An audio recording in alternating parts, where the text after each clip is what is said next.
오늘은 디모데전서 1장을 통해서 거짓 교훈을 경계하라 이런 제목으로 은혜 나누도록 하겠습니다.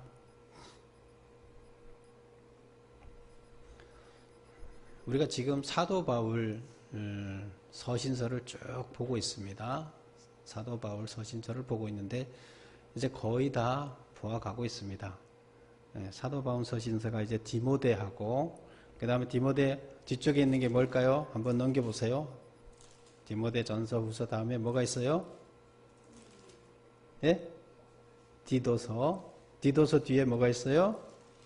빌레몬서. 빌레몬서는 우리가 봤죠. 그래서 거기까지 가면 바울 서신을 다 보는 겁니다. 그래서 여기는 성경은 이렇게 그 저자 중심으로 이렇게 모아놨어요. 여기까지가 바울 서신이에요. 그 다음에 그 뒤에 나오는 거는 이제 다른 사람이 쓴 거예요.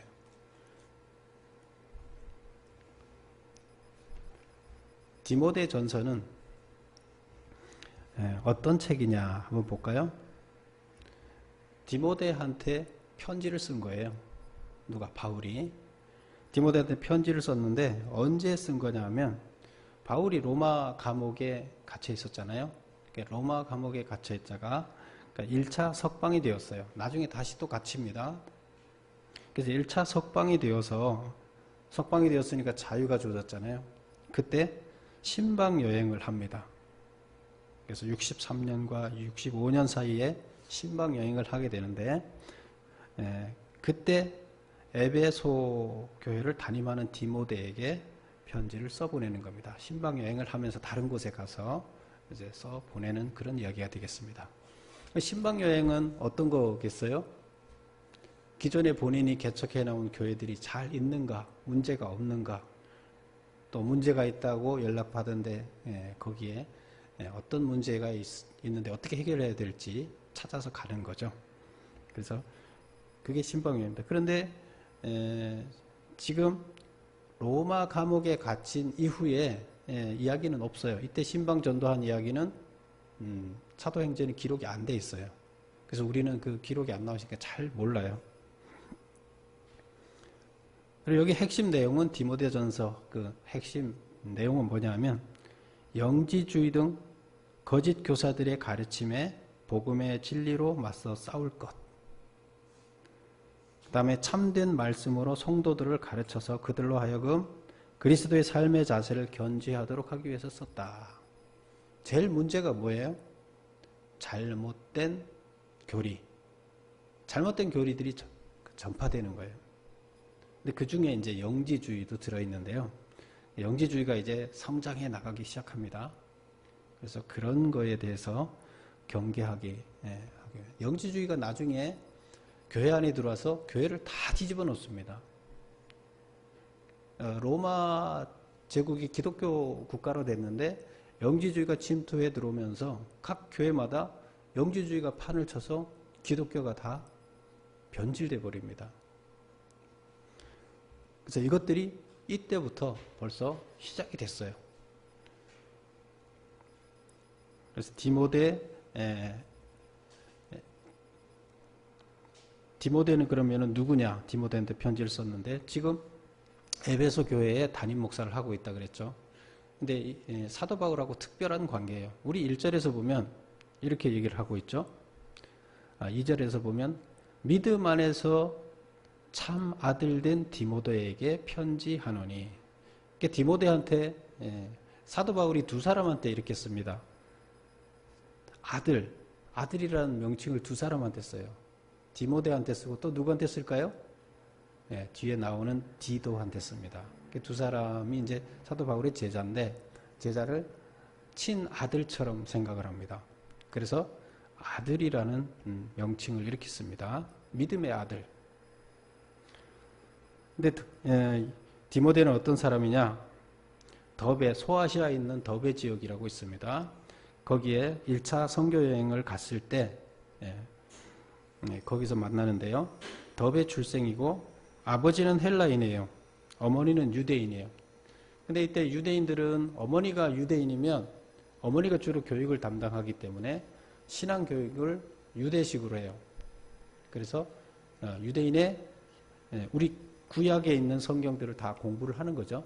그래가지고 경건한 그리스도인이 됩니다. 그래서 외조모, 외할머니 로이스, 성경에 이 이름까지 써놨어요. 외할머니 이름 로이스, 또 디모데의 어머니가 유니게인데 그들이 경건한 신앙 훈련을 잘 시켜서 신앙적으로 양육된 사람이다. 그리고 그 이름은 무슨 뜻이냐 하면 하나님을 영화롭게 한다 이런 뜻이에요. 이름도 그렇게 지었어요. 그래서 1차 전도 여행 때 더베를 방문한 바울의 설교를 듣고 회심을 했습니다. 그리고 2차 전도 여행부터 바울의 동역자로 선교 여행에 동참을 해서 계속 같이 다니고 평생 동안 사도 바울과 동행하면서 동역을 합니다.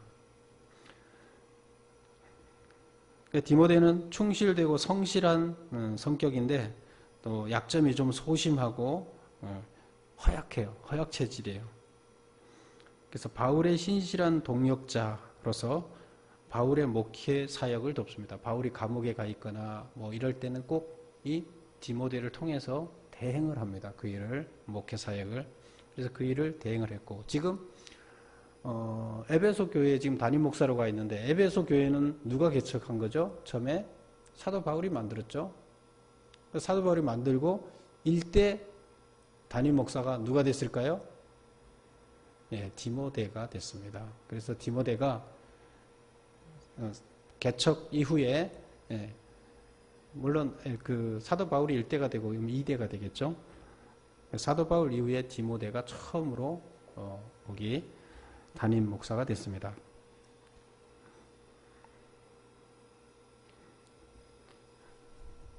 3절에서 보세요. 우리 본문 3절을 보면 이렇게 얘기를 합니다. 사도 바울이 내가 마케도냐로 갈 때에 너를 권하여 에베소에 머물라 한 것은, 사도 바울이 지금 감옥에 있다 나와서 디모데하고 같이 어디를 갔나 하면 에베소에 같이 갔어요.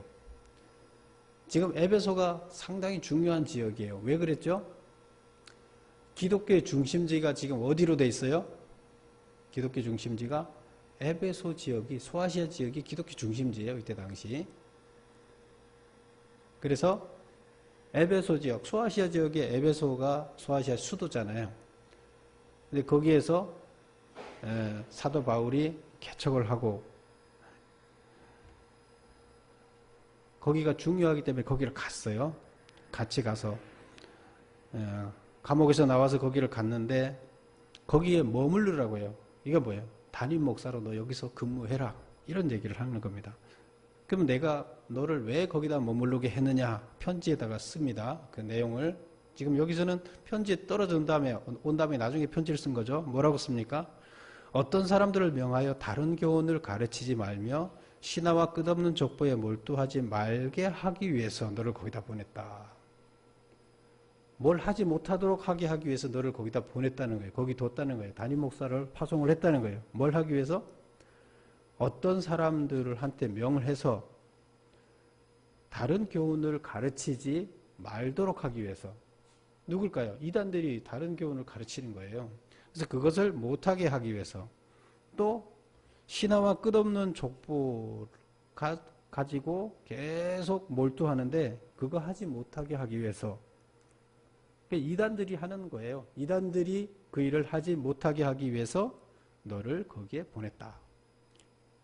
이게 어디에서 일어나는 일이에요? 에베소 교회 안에 지금 이단 사상이 들어와서 교회 안에서 이런 일들이 일어나는 거예요. 그래서 사도 바울과 하고 오랫동안 같이 다니면서 신앙교육을 같이 받고 사도 바울의 생각을 잘 아는 디모데는 가게 되면 또 사도 바울 설교를 다 듣고 교육을 다 받았으니까 가면 충분히 분별을 하겠죠. 분별을 해서 뭐가 잘못됐고 뭐가 옳은지를 분별할 수 있으니까 디모데를 거기를 보내는 거예요. 기독교 중심지에 지금. 그리고 거기에서 만약에 기독교가 무너지면 기독교가 무너지는 거예요. 근데 이단들이 들어가서 지금 거기를 무너뜨리고 하고 있습니다. 그래서 그것을 방어하기 위해서 거기다 보낸다. 거기서 파송했다. 이런 얘기예요. 그러면 그 내용이 뭘까요? 여기서 다른 교훈을 가르치지 말며 신하와 끊임없는 족보에 몰두하지 말며, 이 내용이 뭔가를 우리가 한번 보겠습니다. 다른 교훈이라는 것은 유대주의와 헬라 사상이 혼합한 유대주의적 영지주의라고 이렇게 제가 써놨는데요. 영지주의가 지금 들어와 있어요. 우리 영지주의가 뭔지를 한번 볼게요. 영지주의 사상은 기독교 사상하고 틀려요. 근데 그게 기독교 들어와서 기독교를 파괴하고 있어요. 그러면 뒤에 한번 보세요. 주보를 뒷면을 넘겨보시면 제가 영지주의에 대해서 지면을 활용해서 좀 써놨어요. 이게 이제 앞으로 여기서 이제 이것을 모르면 여기를 이해를 못해요. 그래서 제가 특별히 또 이렇게 써놨으니까 한번 쭉 읽을 테니까 읽으면 어렵지가 않아요. 제가 읽을 테니까 한번 들어보세요. 정의, 영지주의가 뭐냐? 사람이 구원의 단계에 이르기 위해서는 특별한 지식이 필요하며 모든 인류는 영적, 정신적, 물질적 계급으로 삼분되는데 특별한 지식을 소유한 계급만이 최고의 신의 영역에 들어갈 수 있다고 주장한다. 이러한 사상은 헬라, 이집트, 페르시아, 인도의 신화와 철학 등에서 끌어와서 혼합시킨 것이다. 자, 영지주의 정의가 뭐냐면 구원을 받으려면 어떻게 해야 된다는 거예요? 특별한 지식이 필요하다는 거예요. 구원받기 위해서는 특별한 지식이 필요하다. 우리 기독교에서는 구원받기 위해서 뭐가 필요해요? 뭐가 필요합니까? 하나님, 예수님을 믿어야 되잖아요. 복음을 믿어야 되는데 여기서는 지금 그게 아니라 지식이 필요하다는 거예요. 뭘 알아야 구원받는다. 이게 영지주의예요. 지자가 지식이에요. 그래서 모든 인류는 이렇게 영적으로, 정신적으로, 물질적으로 계급이 나눠져 있는데 특별한 지식을 소유한 계급만이 1단계, 2단계, 3단계가 있다 그러면 특별한 지식을 소유한 계급만이 구원을 받을 수 있다. 이런 사상이에요. 그래서 뭘 배워서 지식적으로 되어야 들어간다. 뭘 알아야 들어간다. 이게 영지주의입니다. 근데 이게 중세에 지금 2세기, 3세기에 중세를 장악했던 메인 사상이에요. 모든 종교들이 다 여기에 휩쓸렸어요.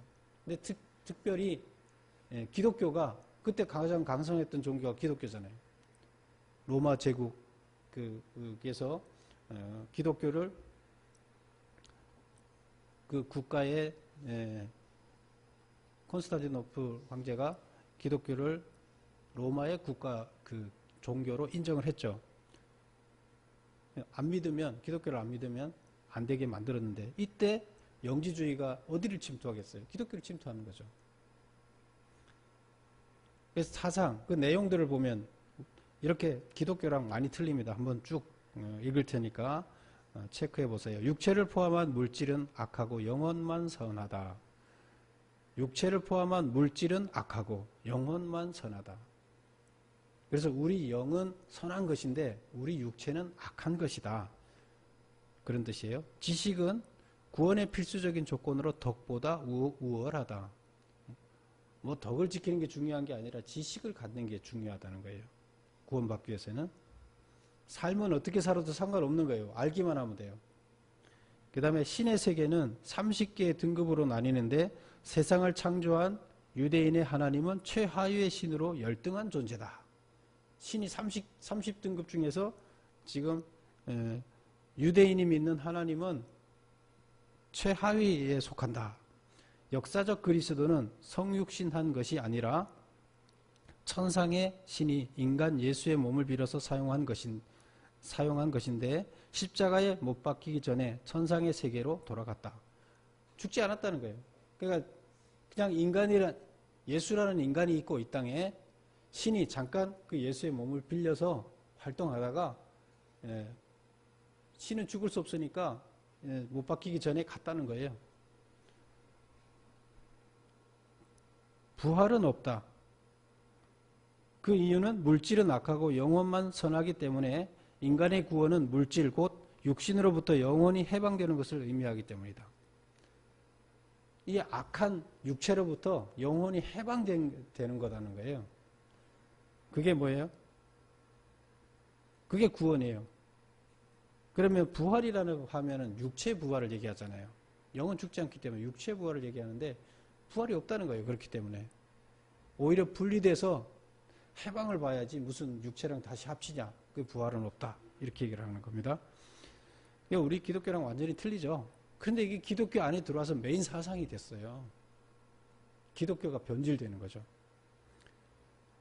기독교에 미친 악영향, 영지주의자들은 성경의 진리를 왜곡하고 기독교의 근본 진리를 하나의 철학 사상으로 전락시키고 이방 종교의 가르침과 혼합시키기까지 하였다.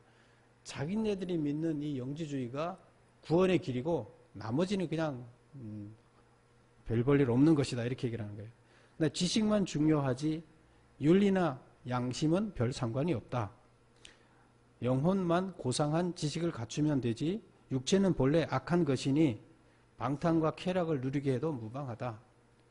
그래서 육체는 뭐 원래 악한 거니까 그냥 나쁜 짓을 하고 뭘 해도 상관없다는 거예요.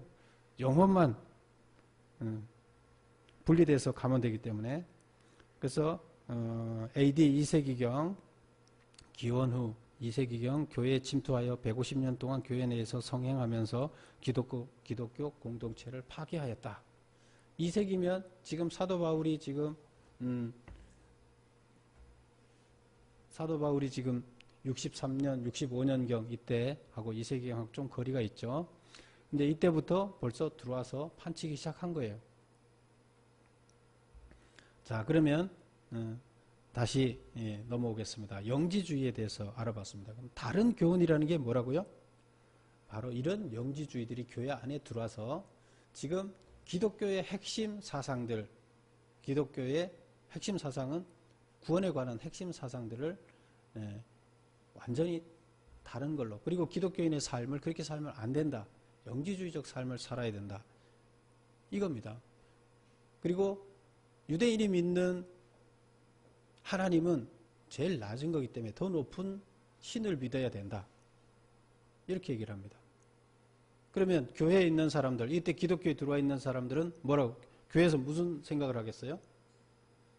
교회에 그런 사상이 들어와서 그게 중요하다고 믿게 되면 교인들은 어떻게 생각하겠어요? 구원관이 완전히 흔들리겠죠. 그리고 삶이라는 게 아무렇게나 살아도 되는 거죠. 육체는 뭐 나쁜 짓 해서 상관없다는 거예요. 구원받는데 육체는 영혼하고 상관없기 때문에 뭐 술 먹고 방탕하고 나쁜 짓 해도, 그리고 교회 다녀도 다 구원받는다는 거예요. 그럼 교인들의 삶이 어떻게 되겠어요? 모범적인 삶이 아닌 거죠. 그 다음에 신화라는 이야기가 있는데요.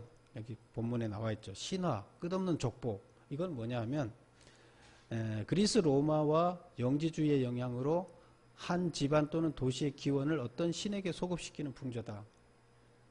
기원이, 나의 기원이, 우리 집안의 기원이 어떤 신으로부터 이렇게 이어졌다. 우리 도시는 이 로마, 자기가 살고 있는 이 도시는 어떤 신과 연관이 되어 있는 도시다. 그래서 그 영지주의에서 얘기하는 그런 신들, 그런 신들과 그 높은 신이 있고 낮은 신이 있겠죠. 높은 신과 우리가 내 집안이나 내가 살고 있는 도시는 연관이 되어 있어서 우리는 대단한 존재다. 그래서 그 높은 신과 연관되어 있으면 나는 구원을 받을 수밖에 없다. 이런 쪽으로 방향이 가는 겁니다. 이게 신화와 자기화를 연관시키는 거예요. 이게 구원과 연관이 되니까 문제가 되는 거예요.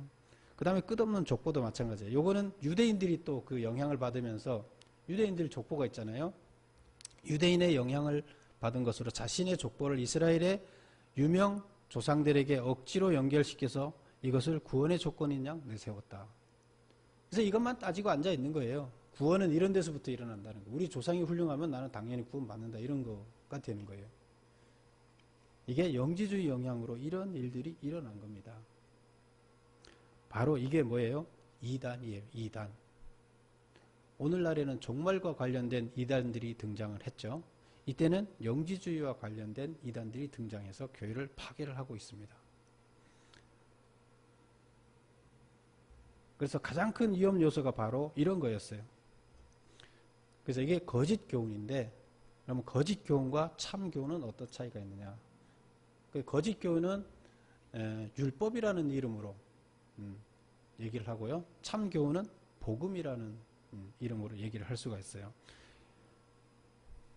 그럼 여러분, 율법이 뭐예요? 율법. 우리 근본적으로 한번 잠깐 돌아가 볼게요. 율법이 뭐죠? 율법. 예, 율법은 사람이 어떻게 살아야 된다 하는 법이에요. 법. 우리가 지금 지키고 있는 법. 이런 것들을 하나의 법으로 만들어 놓은 게 율법이잖아요. 우리 삶의 방향을 규율해 놓은 율법. 근데 율법주의라는 것은 이 율법을 잘 지킴으로써 구원을 받는다. 이게 율법주의예요. 그럼 복음주의는 뭐예요? 그 율법을 잘 지켜서 구원받는 게 아니라 하나님의 은혜로 하나님이 내 죄를 대신하고 지고 돌아가셨는데 내 죄를 깨끗하게 해주면 구원을 받는데 하나님께서 내 죄를 대신 지고 갔는데 그걸 내가 믿으면 내 죄가 없어진다는 거예요.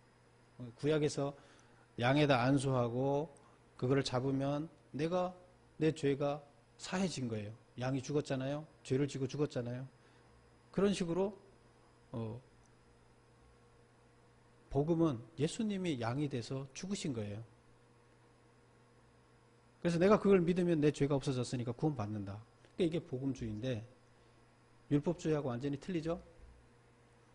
지금 지식 그 다음에 여기서 얘기하고 있는 유대교에서 얘기하고 있는 율법 이런 것들은 다 하나님 예수님을 믿음으로 인해서 복음을 믿음으로써 그 죄가 없어진다. 이게 아니라 내가 율법을 잘 지켜서 내 스스로 구원을 받는다. 이거예요. 율법주의가. 그래서 복음하고 완전히 반대되는 거죠. 지금 이 안에 들어와 있는 거짓 교훈들은 다 율법주의에 속하는 거예요. 율법주의에 속하는 것은 복음주의와 반대가 되기 때문에 구원관에 있어서 정반대인데 그것은 잘못된 가르침이에요. 그래서 사도 바울은 이 두 개를 이렇게 얘기를 합니다. 참된 교훈의 목적은 참된 교훈이라는 건 뭐예요? 율법이죠. 아니죠. 복음이죠. 복음의 목적은 뭐냐? 청결한 마음과 선한 양심과 거짓 없는 믿음에서 나오는 사랑이다. 복음의 목적은 사랑에 이르게 하는 거예요. 거짓 교훈은 사랑에서 벗어나서 헛된 말에 빠져 논쟁만 불러일으키는 거예요. 그래서 참된 교훈, 복음은 결국 구원에 이르게 하지만 거짓 교훈은 구원에 이르게 하는 게 아니에요. 믿음으로 구원을 얻게 하려는 사람들의 계획을 사람들이 받아들이지 못하도록 방해를 하는 거예요. 참 구원은 예수님을 믿는 것밖에 없는데 그것을 받아들이지 못하게 방해하는 거예요. 현란한 말장난을 가지고 방해하는 겁니다. 그래서 이게 거짓 교훈인데 그 거짓 교훈을 받아들이게 되면 구원받을 수 없다는 얘기입니다. 그래서 율법은 옳은 자를 위해서 세운 것이 아니라 복음을 반대하는 자를 알아내기 위해서 세운 것이다. 율법은 우리 법이 없이도 산다 그러죠. 복음을 받아들였다는 것은 하나님이 우리 로마서에서 이렇게 되놨죠. 율법을 만든 것은 왜 만들었다? 율법을 지키라고 만든 것이 아니라 사도 바울은 이렇게까지 표현을 했어요. 지키라고 만든 것이 아니라 내가 이렇게 죄인이라는 것을 깨닫게 하기 위해서 율법을 만들었다. 내가 이렇게 죄를 많이 짓고 살았구나. 죄인이구나. 이것을 깨닫게 하기 위해서 율법을 주었다는 거예요. 그럼 우리가 율법을 다 지켜서 구원받을 수 없잖아요. 그러면 율법을 보면서 뭔 생각이 들어요? 나는 도저히 이걸 다 지켜서 구원받을 수 있는 존재가 될 수가 없다 하는 것을 깨닫는 거예요. 율법은 바로 그걸 가르쳐 주는 거예요. 그런데 악한 사람들한테는 그 율법을 보여줘서 자기가 하고 있는 짓거리가 구원받을 수 없는 것이라는 걸 계속 깨우쳐줘야 돼요. 그런 사람한테는 율법이 필요하죠. 그런데 선하게 사는 사람들, 나쁜 짓 안 하고 선하게 사는 사람들한테는 율법이 필요 있나요? 필요가 없어요. 그래서 사도 바울이 이렇게 얘기합니다. 율법은 옳은 자를 위해서 세운 것이 아니다. 복음을 반대하는 자를 알아내기 위해서, 그리고 이렇게 불법하는 자 쭉 나열을 해놨죠. 불법하는 자들을 위해서 복음은 그 율법은 있는 것이다. 이렇게 얘기를 합니다. 그리고 죄인 중에 괴수인 바울에게 직분을 맡긴 이유는 12절부터 그 다음에 나오는 이야기가 쭉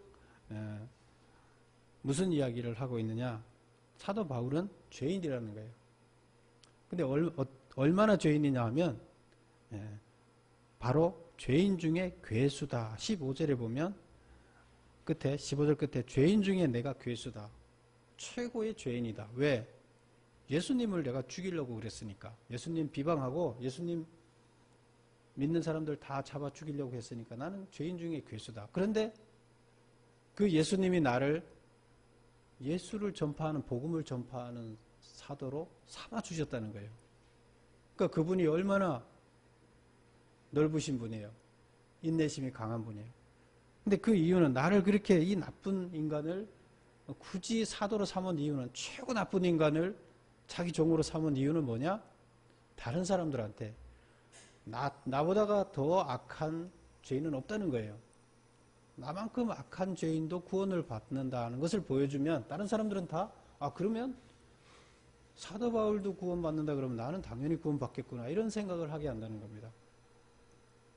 사도 바울이 스스로 자기가 가장 큰 괴수인데 나를 직분을 맡겨준 이유는 뭐 잘나서 뭐 이런 게 아니에요. 가장 큰 죄인도 구원을 받는데 그럼 나도 구원받을 수 있겠구나 하는 그 신뢰감을 심어주기 위해서, 사람들한테 알려주기 위해서 자기를 직분을 맡겼다, 이렇게 얘기를 합니다. 그래서 디모데를 지금 에베소 교회에 이단들이 침투하는 데에서 그 이단 사상 침투하지 못하게 막으라고 거기를 보냈다. 그래서 어떻게 싸우라 그러나 하면 우리 같이 한번 보겠습니다. 18절을 보겠습니다.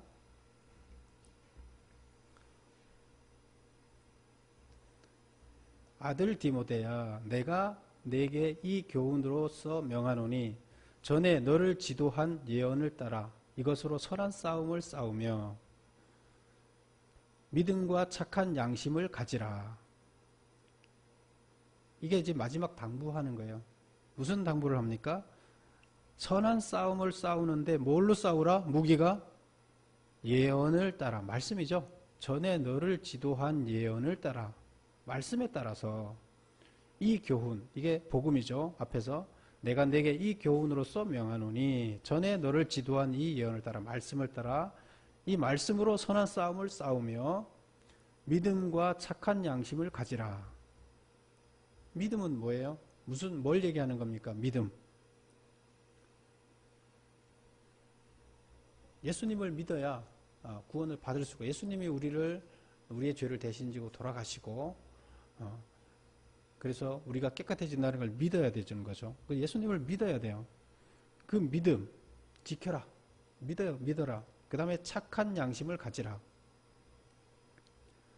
어떤 이들은 이 양심을 버리고 그 믿음에 관하여 파선하였느니라. 착한 양심을 가져라.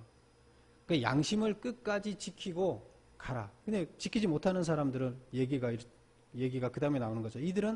어떤 이들은 양심을 버리고 믿음에 관하여서는 파선하였느니라. 양심을 버렸다는 건 뭐예요? 내가 양심에 찔려요. 내가 지금 어떤 사람을 해를 가하면, 어떤 사람을 재물을 훔쳐서 해를 가하게 되면 내 양심에 나쁜 것이라는 걸 소식이 와요. 이 마음속에. 그런데 그걸 가서 훔쳐요. 그건 뭐예요? 뭐 하는 거예요? 양심을 버린 거예요. 양심은 훔치면 안 된다. 그런데 내가 양심을 무시하고 훔친 거예요. 양심을 버린 거예요. 그 사람들은 양심을 버린다는 거예요. 어떤 사람들은. 그런데 너는 양심을 버리지 말라는 거예요. 그 다음에 믿음에 파선하였다. 파선이라는 거 뭐예요? 배가 부서지는 거잖아요. 믿음이 파선됐다는 거예요. 믿음이 없어졌다는 얘기예요. 끝까지 믿음을 지키라는 거예요. 그래서 믿음과 착한 양심을 가지고 끝까지 싸워라. 어떤 이단들이 어떤 교훈을 가지고 여러분들을 괴롭히더라도 그리고 그것을 받아들이지 않았을 때 어떤 어려움이 오더라도 그런 거에 연연하지 말고 끝까지 말씀대로 싸워서 이겨야 된다. 말씀으로 싸워 이기고 하나님의 말씀이 바로 설 수 있도록 해야 된다. 그래야 거기에 있는 에베소에 있는 교인들을 다 구원할 수 있다. 안 그러면 하나님 자녀로 다 만들어놨는데 그들이 다시 하나님 자녀로부터 구원을 받지 못하는 자로 바뀌잖아요. 그런 일이 있어서는 절대로 안 되는 거죠. 그래서 지금 이런 이단 사상들이 들어와서 괴롭히고 있기 때문에 이거 안 된다. 이거 해결해야 된다. 무슨 일이 있어도 싸워서 해결해야 된다. 이렇게 해결합니다. 그래서 거짓 가르침에 진리로 맞서서 싸워라. 참된 말씀으로 성도들을 가르쳐서 그들로 하여금 그리스도인의 삶의 자세를 견지하도록 해라. 영지주의적 삶의 자세로 돌아가서는 안 된다. 라는 얘기를 하고 있습니다. 오늘날 지금 우리가 살고 있는 사회도 마찬가지입니다. 이때는 영지주의가 판을 쳤지만 지금은 우리 인간 중심적인 사고, 신이라는 게 어디 있느냐? 우리 인간이 최고 아니냐? 내가 최고 아니냐? 신의 자리에 내가 올라서는 거죠. 그리고 모든 것은 내 편의주의, 신의 뜻, 신의 세계하고 상관이 없어요. 내가 최고고 내 안위주의, 내 욕심을 채우기 위한 주의로 가고 있습니다. 이것은 또 하나의 영지주의와 맞먹는 거예요. 이단이에요. 지금 뭐 신천지나 이런 것만이 이단이 아니에요. 이런 사상들이 팽배하게 되면 또 교회 안에서 이런 사상들이 팽배하게 되면 어떻게 됩니까? 하나님은 뒷전이 밀려나는 거예요. 이때도 이 교회 안에서 교회 안 나온다는 게 아니에요. 교회 나오는데 교회 나오는 사람들이 이단 사상을 갖고 교회에 물들인다는 거예요. 지금 교회 나오는 사람들이 다 하나님의 말씀에 매여 있지 않고 다른 세상적인 가치관에 매여 있다 그러면 이것은 바로 영지주의와 마찬가지예요. 우리들은 이런 것들을 경계해야 됩니다. 거짓 가르침을 경계해야 됩니다. 바로 에베소 교회에 파송을 했다. 이 얘기는 세상에 우리를 거짓 가르침이 세상에서 판을 치고 있는 이 세상에 가서 거짓 가르침을 잠재우고 막고 하나님의 말씀이 사람들의 삶 속에 일어날 수 있도록 가치관이 스며들 수 있도록 해라. 이런 얘기가 되겠습니다. 우리 다 같이 디모데에 했던 이 말씀이 바로 우리에게 주어지는 메시지로 받아들이고 오늘날 우리 인간 중심으로 가고 있는 이 사회, 이 가치관들을 하나님 말씀 중심으로 변화시키는 우리가 되어야겠습니다. 이런 여러분이 되기를 축원합니다. 기도하겠습니다.